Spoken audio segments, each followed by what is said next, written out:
Ahoy there, Elder Scrolls Legends fans. I'm Deadbrook Nerd, and I know I don't do stuff on my YouTube page super often, but I'm trying to get a little bit better at that. So what I've done is I went ahead and recorded a video last week. I just was able to get around to editing it and, of course, doing the little intro here now. So sorry it's a little late, but I hope you'll enjoy it. This is my Cloak and Daggerfall list. So the premise here is it's an item-based Daggerfall list, very similar to kind of the old Master of Arms, Sorcerer, and Battle Mage lists of old.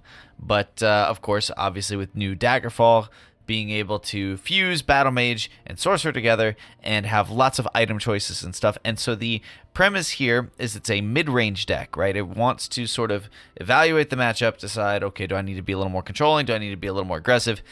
You have some great controlling items, things like the Mace of Encumbrance, but then you also have very aggressive items, obviously, like the Sentinel Battle Mace and stuff like that, for you to be able to kind of push damage and close out the game. So that's the premise here, all right?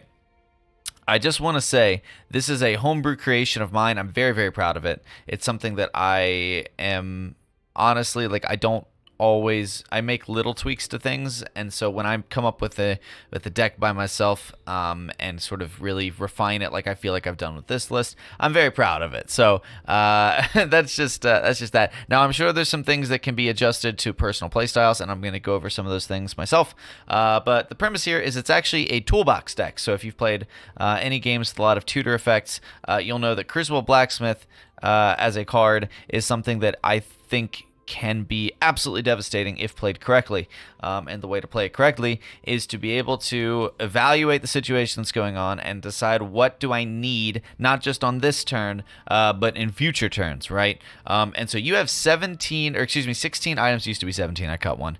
16 items to kind of pull from, and what we've done is we've kind of put in one item here, one item there, another item here, right? And the point is I can pick which one I need for which situation, right? So I've got a bone bow if I need a silence, obviously cloak and dagger, which when they get buffed up by things like the master swordsmith, or even if you can get them from the Covenant Oathman, they're really, really great because both of the items receive the buff, not just one of them, right? But the bone bow, hey, I need a silence. Okay, great. I can go search for the bone bow if I have the blacksmith, right? Oh, I need to get my draw engine. By the way, the card draw engine in this deck is Enchanted Plate and Tome. That is your card draw engine, right? And you can get extra value. You can double down on the value with like Gardener of Swords. You can also get them back with Master of Arms, which is in here, which by the way, if you play a 6-cost 8/8, draw 2 cards, that's really good, right? So we don't need to go overboard with kind of like the old decks that would run things like the Dragon Priest Mask. We don't need to go overboard on that, okay? It's a little hard to figure that out. So we cut that pretty early, and we decided we're just going to take the average, like, okay, I'm going to get a tome and maybe a mace, and that's awesome, right? 6-cost, 8/7 that draws a card and shackles, that anyone would play that, okay? But we've got like an ornamented sword if we need to pull breakthrough for lethal push. The Sword of the Inferno to remove something that's got cover, like especially things like Sanctuary Pets for one, right? It also pairs really, really great with Daggerfall Mage because, like I said, the tomes are really important. Daggerfall Mage, of course, is one of the best cards you can run into, right? So that's the basic idea here. We even run the one Dawnfang because that's kind of the only healing we really have in the deck. But since it's searchable, it's really nice to be able to say, okay, I'm going to snag this Dawnfang, slap it on a dude, and start healing. And all of a sudden that's going to redirect a lot of attention over to that character. So this deck definitely has some weaknesses. It doesn't like silence. Obviously, all item decks, like items hate silence, right? So silence really sucks. But and you know, obviously single target removal, Fell the Mighty, Piercing Javelin, Cast in Time. Yeah, that's not great, right? If you want to have more answers for something like Tribunal, right, which has a lot of those things, you can go and get the Ebon Thread Cloak, and you can sub that in. But I wasn't running into a lot of Tribunal, so I didn't make those substitutions. if we look at the top end, right, we've got sowers, which are great because you can either push damage with them. They're obviously, everyone knows they're a super aggressive card, but they also have guards, so you can put them up in defensive positions. You've got the 3 Dushnik Yalls. That's mostly there for obviously removing supports, Swindler's Markets, Trances Shrines if you can. But I think we all know that's going to be a little bit declined in play probably pretty soon. But the point is, and then of course at the top end we've got Emmerich, Ancano, Merrick, which is awesome by the way, especially when you have a Gardener of Swords out.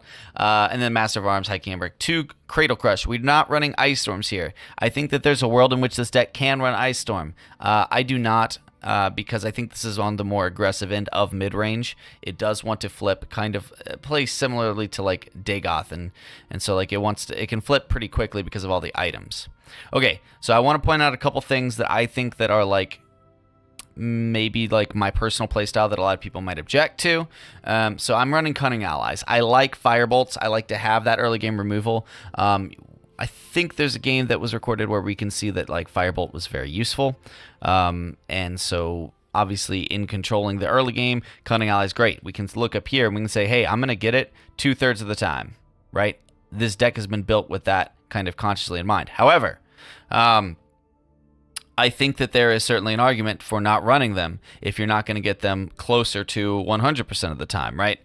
So if that's the case, and you're not happy with just running a 3/3 for 3 that sometimes gets you a Firebolt, right? Then I think you can cut these Cunning Allies. What I think you can do is probably, if you do that, you want to run more reds. You want to run more reds. I think an Ornamented Sword, a 2nd or 3rd Ornamented Sword would be a great idea because they have Mobilize. I also think that you could go with an Ebon Thread Cloak if you're concerned about that, also with Mobilize. That also gives us a higher density of 2-drops, which I will say is a sort of weakness because we have to share the 2-drop slot with things like the Enchanted Plates, Bone Bows, etc. What we're missing out on is some early game creatures. So you have to kind of mulligan really hard for a 2 and a 3. And I kind of got away with that in the video, not mulliganing for a 2-drop, but you really should. Skilled Blacksmith, Crucible Blacksmith, Barrow Stalker, Ward Crafter. Okay, so that's 12. You have the Heartbeats, but they're not great mulligan targets. So that would be one idea that you could put in here. I've also been considering, and we'll see a couple games where it would have been really nice, Dress Renegade. Dress Renegade would be great here because, it's a guard, which you can always use guards, especially since this is mid-range and wants to have ways to protect itself. But it also is great because a lot of times you'll stack these big units high with items and put a ward on it or something like that, and then they'll just shackle it. And that can be really frustrating when you're trying to get that big push, especially against something like Burn Assassin. There's a great game. Maybe I'll put it up separate on the YouTube later, just as like a stream highlight or something like that. But there was a game against Burn Assassin where my big guy kept getting paralyzed. Luckily, we still managed to pull out the win, but Dress Renegade is another great option. I think that potentially Merrick could be cut. I think even theoretically Master of Arms could be cut, but I'm unwilling to do so because of the ability in long grindy games for him to draw me more cards. I do really like Master of Arms here, and you don't see him so much because it's a 75 card deck. You don't see him all the time. And the last thing that I want to say is missing from this deck is Galen. Galen probably should be in this deck. He can put items in the deck, which you can then tutor the buffed up versions from Blacksmith. Galen frustrates me on a few levels, so I've just kind of decided, hey, I want to play with something without Galen for a little bit. And besides, he's a 1 card in 75, so if you don't have Galen or don't feel like playing Galen, Galen does not have to be in here. If you do want to put Galen in, I would cut 1 Cunning Ally for Galen right away. It is strictly an upgrade. Just letting you know. Okay, so that is the list. Hopefully you will see some of the cool games we put together for you on the rest of the video and enjoy. This is Cloak and Daggerfall. I do think this is competitive. You do see me playing it at high-ish legend, not super high, but I climbed about 500 ranks in 5 games of this at one point. This is a solid deck. I've been laddering with it. As long as you're willing to take a second to learn the ins and outs, I think it's very worth your time. Enjoy. So we're jumping in game. Looks like we're going to be matching off against Crusader first. I'll turn that music back on. There we go. Alright, so we've got ourselves a Cloak and Dagger, a Daggerfall Mage, and a Gardener of Swords. Gardener of Swords is just not going to be great here against Crusader. We're on the assumption it's going to be an aggressive Crusader. So we're throwing that away first. Daggerfall is certainly tempting to keep. mostly because we do have our Ring of Magicka that we're going to be starting with. Cloak and Dagger, I think we'll throw away as much as I really love having this early. I think we're going to throw this away. We have a lot of 2-drops, so it's likely we'll get a 2-drop, but no 2-drop, but I will say the Sorcerer's Negation will be nice. We were a little bit greedy keeping this Daggerfall Mage. Hopefully we don't get punished too hard for it. Hey, there we go. We got ourselves a Cloak and Dagger. That's fun. 2-drop would have been better there, but Daggerfall Mage not bad either. Training is over. Okay, 5th Legion Trainer. Alright, so we're going to go ahead and play ourselves a Daggerfall Mage. They will meet their mates. And yeah. So we've got the Cloak and Dagger to help set up some good trades in the next turn or two. It's really nice that we can get a tome from the Daggerfall Mage. We're assuming it doesn't get silenced or anything like that, but Crusader doesn't really have a lot of tools for that. So the tome is one of the kind of center points of the deck, I want to say, in that the tome alongside the Enchanted Plane are actually our card draw engine. So getting lots of draw options there is really important, I think. Let's see what this guy does here. It's tricky, right? Because we obviously don't have the trade. Oh, okay. You can't defeat me. Alright, well this is actually going to work out okay for us. What we're going to do is we're going to go ahead and Sorcerer's Negate this. And we're going to slap a dagger right there and get that trade. That puts us in a really nice spot. We have the Dushnik Yaw, which is going to be great against this Crusader list, mostly because I'm going to go on a guess and say the 5th Legion Trainer would indicate that it'll probably have some marked mans and stuff like that in it. And so we'll probably be able to pick up a point here and there, and it can also destroy Divine Fervor, which is really important. It's going to hit us in the face. Okie dokie. Well, this is nice. We're going to put down the Skilled Blacksmith, and we're going to... Let's see. I think I want to go Cloak. We'll trade here, and then I'll use another Ring Charge and put down the Tome. And that should help protect our investment here on the Skilled Blacksmith. He's really nice. Obviously, he's a 4/5 right now. But more importantly, he will reduce the cost of our items. There's a Piercing Javelin, so all of a sudden, it's not really looking like a... It's not really looking like a aggro deck anymore, is it? Well, we'll go to the face 4/4, and we'll put down a Barrow Stalker, and we'll wait. We'd kind of been cultivating a hand over the last couple turns based around our presumption that with the 5th Legion Trainer, Morkel Gatekeeper, that this was aggro, but now it no longer seems to be the case. I'll whip them into shape. They shall rise. Well, or it just is an aggro that is playing Piercing Javelin. So that happens sometimes. Let's see. What we're going to do is we're going to Rapid Shot this. Oh, this is going to be great. This is going to be awesome. We're going to ward up our Daggerfall again. Trade in. Now we have a Tome. We're going to actually wait on the Tome. We're not going to play the Tome right now. And I don't even know if I want to... Oh! Well, that'll be a quick one right there. Okay. Not looking great for him. We didn't even need to equip the Tome. If we didn't want to. I was thinking about saving it for the Gardener of Swords. Alright, going up against an Archer deck. That's interesting, because I haven't had a lot of time to play this against Archer. Like, I haven't run into it a whole lot. So it'll be really interesting to see how it performs. I think we'll keep the Firebolt. I think I'll... the Mace is nice. Obviously, we're going to curve out the Wardcrafter first. The Mace could potentially be very interesting. I think the Firebolt's a keep for sure. I'm going to ditch the Mace. We've got 3 copies. We'll probably find one at some point. Skilled Blacksmith makes me a little more comfortable. I was going to originally lead with the Wardcrafter, but we're going to lead with the Blacksmith instead. And the reason why is I can obviously put the ward on the Blacksmith trade in, etc., etc. But now, actually, since the Thieves Guild recruit has gone down, I'm thrilled to be playing the Master Swordsmith. This guy can absolutely take our deck out of control. He puts it into overdrive because he will buff up all of our items every turn that he sticks around, forcing my opponent to go after him. And if not, my later game plays feel incredible. Buffing Cloak and Dagger, for instance, is phenomenal. Alright, we've got a Covenant Oathman in hand. Doesn't do much right now because all we've got are blue creatures. This guy is only at 2 because of his potential to not have a play to make. We're going to go... I don't just know how to make them. I'm going to go trade, trade. And I'm going to Ward Crafter. Watch yourself now. So I could have played another Swordsmith.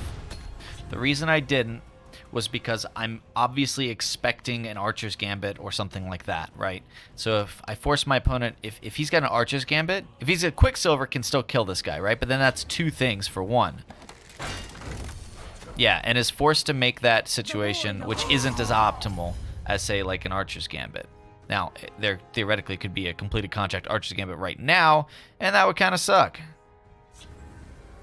It's going to be a Shadow Shift. Okay, well that's fine, because I've got a Firebolt sitting and ready to go. We'll go ahead and, yeah, I'll go ahead and use it. I am gonna swing in. This guy's playing Lethal Pings, so we're just gonna go ahead and do that. And I'm gonna play Master Swordsmith right over here. So this is a pretty big indicator that he's a more controlling deck than I am. Therefore, I'm going to leave that be. Completed contract and an Archer's Gambit. No, it's a Quicksilver Crossbow. Alright. So we've got Emmerich, the Covenant King. That's not particularly great. We are going to take the damage where we can find it. There's 2 crossbows already played. So a Gambit would get to come over here, kill. So we're going to... Well, Gambit kills... He doesn't care about killing this, does he? Cares about killing this and then this. So we'll put the Cunning Ally over...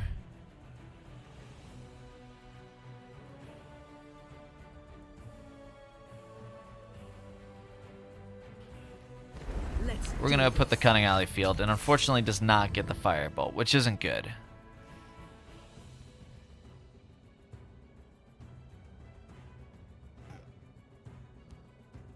The double crossbow is frustrating, but, you know, it is what it is.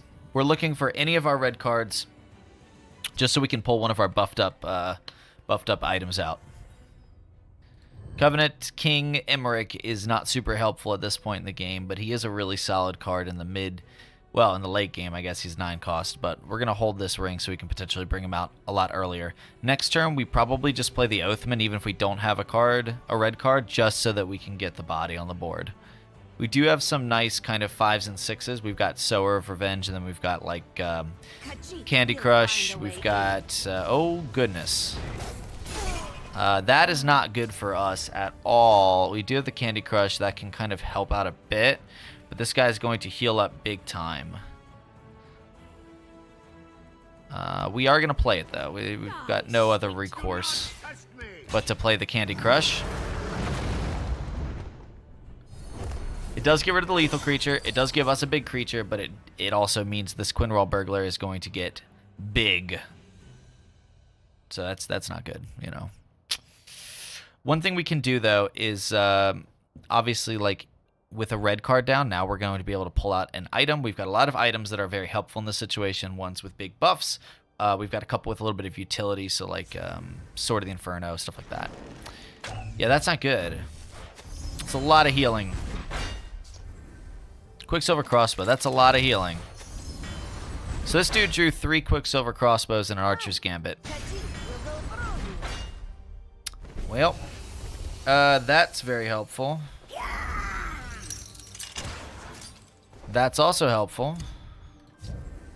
Shift. Gotcha.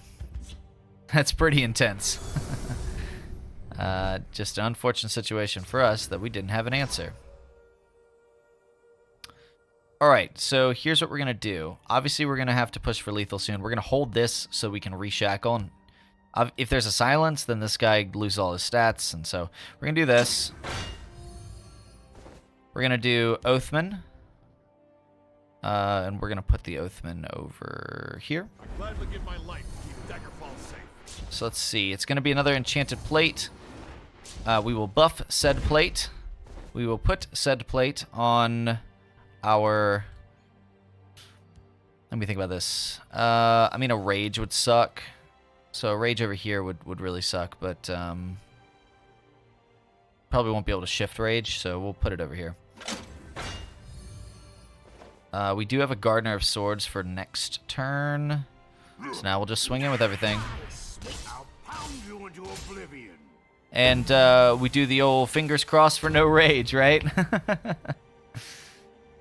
You know, it wouldn't be the end of the world. It would just be, you know, really, really bad. Nope, there it is. Okay.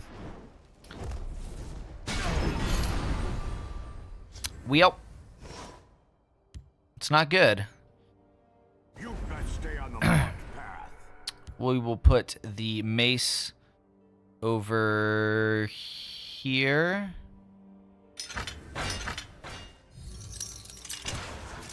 I'm going to put this over here. If he has a second rage, I'm screwed anyways. So,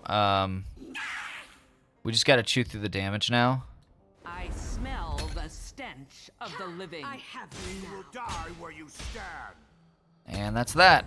We're going to need to find another item next turn or we're in trouble.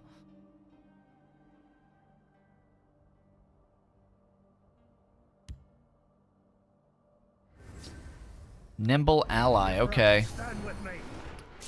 And we're going to see probably another Gambit or something, knowing his luck. Sightless Skulk, that's cool. Draw a card if you have 2 other creatures. Neat. So this is a almost mono green. That's the impression I'm getting here. I do not fear death. Okay, we've got a Firebolt to deal with that. But we need to use the Firebolt on this. By the fires of oblivion.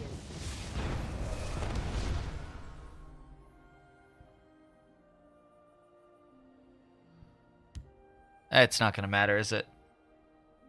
Even if we get the double value here. Wrong place for a midnight stroll. I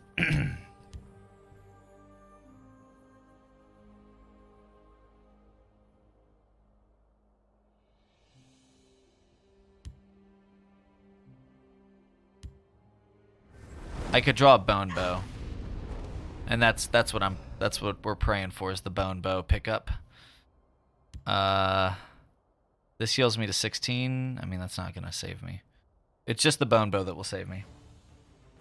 Or a buffed up cloak and dagger. 2 buffed up cloak and daggers, maybe. So we'll go. Oh, sorcerer's negation. That's it. Wrong place. I forgot about that. I have you now. Keep off the grass now. Oh, that was... Oh, my goodness. I forgot about the sorcerer's negation. That's a pickup, too. But yes. Whew. And now we just... I mean, a Swift Strike, we lose. Something else, we lose. I mean, we lose up to a lot of stuff here. But we made a nice little play at the end. A nice little push to try to find what we could find.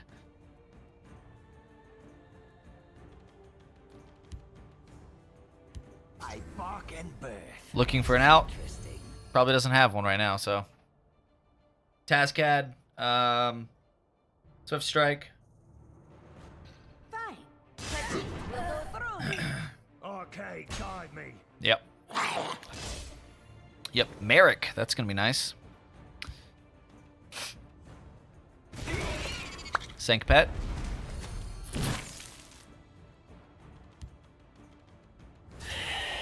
Moonlight Werebat. All right. Let's take a look here. 5, 8, 9, 10. This Merrick will deal 2 damage, so this would not be lethal, right? 5, 8, 9, 10. So Emmerich would not do it. Although, no, actually, I could go Daggerfall, Emmerich. That would be exact lethal, wouldn't it?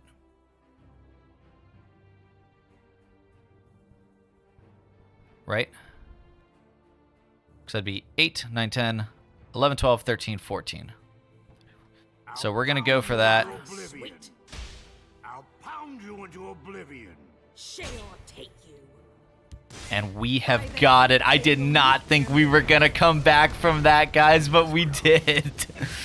Oh, man. The Cloak and Daggerfall snagging that win over the 17 statted Khajiit. That was a good one. This deck is so fun.